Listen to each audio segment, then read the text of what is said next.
Group 1 Surround Stakes, and a lot of hype around this mare Winx, Mike, but there's also a lot of hype around this girl too, ALIZEE. What a massive win fresh that was, and the yard watchers, they say she's a real beast. Yeah, she's an absolute animal in the yard. She's fantastic to look at. She's Aussie bred, C-poised the sire, exceed and excel mare. She wouldn't look out of place anywhere in the world, Stu. But what about Shoals? I mean, this is the Maya winner, one of my favourites from last year, coming up from Melbourne. What happened there, fresh? Absolute shocker. Let's have a look at this race and see what we think of her. It was a shocker first up. Group 1, 1400 metres.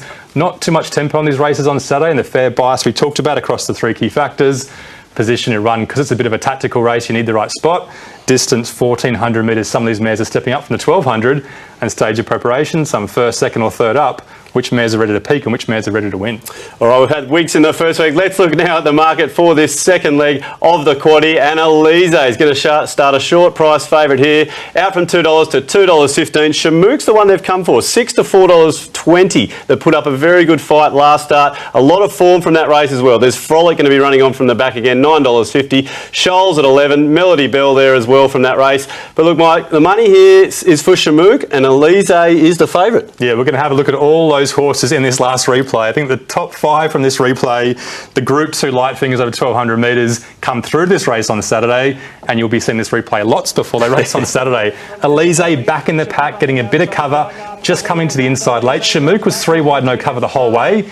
Usually such a tough thing to do, but on this particular day, the wind from the inside helped. Torville, the yellow one, running down the outside. You'll hear Darren Flindell say, oh, had the sprint, got through, and that's exactly what she did. She's big, she's powerful.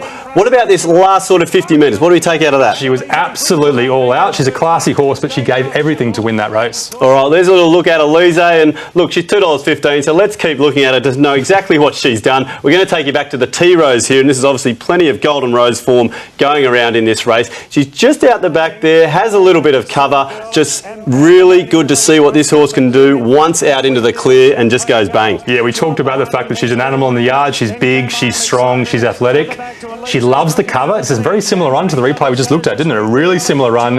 When she gets into the clear, she always sprints, she always dashes past. Stu mentioned it before, champagne cuddles, that's Golden Rose form, but she does need that right positioning run to show her class. Well, the viewers have had a pretty good look at ALIZEE here. They've now got to judge whether they take the $2.15 or have a look at some of the form from elsewhere. Let's have a look now at all this form, Mike. Surely ALIZEE is coming in with the form for the race. Well, she is, but Shamook was 3 wide, no cover, and there was, what, 0.1, 0.2 lengths between them. Light them both up. They're both in great form. All right, we might have a race on here. Let's get stuck in the key factors, Mike. Position and run, all important. The biggest risk for ALIZEE is that wide barrier and a lack of cover. I can guarantee Hugh Bowman on Melody Bell won't let her in, and Melody Bell gets a nice run outside the leader, who looks like Shamook. Okay, so the favourite just behind already, and the distance. Yeah, big tick to ALIZEE, up to 1400 metres, ideal for her. Shamook untested there yet. Frolic, Melody Bell, really good 1400 metre stats as well. Frolic's 1400 metre run was huge against the bias. And as they hit the line, Mike, stage of preparation, all important this time of year with these 3-year-olds coming back. Yeah, we didn't play scope either, did we? James Cummings was so excited after ALIZEE's first up run because he thinks there's so much improvement second up.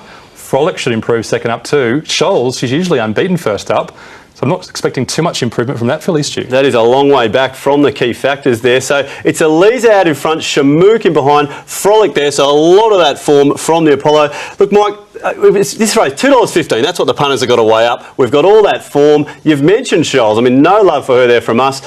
$4.20 Shamook, enough positives there, as you say, the position in run. Frolic there coming from the back. Is it going to be that sort of track on Saturday? Yeah, it could be. Bias, tempo will make a difference. Obviously, based on what we know on Thursday night, you look at those ratings, you look at the market, it's pretty much matched up, isn't it, Stu? We've got no edge really against the market, so we're not going to bet big in this race. If you like a particular horse, we're not going to put you off, but the way we're going to play it, Melody Bell, just going with her heart really here. Hugh Bowman on pace, sitting outside the leader, keeping ALIZEE out wide each way all day for us, and stick those top 4 raters in a trifecta in first 4. That's a great play. We know the form's stamped. All right, playing around the favourite there. In the second leg of the quaddie, had a bit of each way odds. Stick around. We'll come back and wrap up legs 3 and 4 on Chipping Norton Day after the break.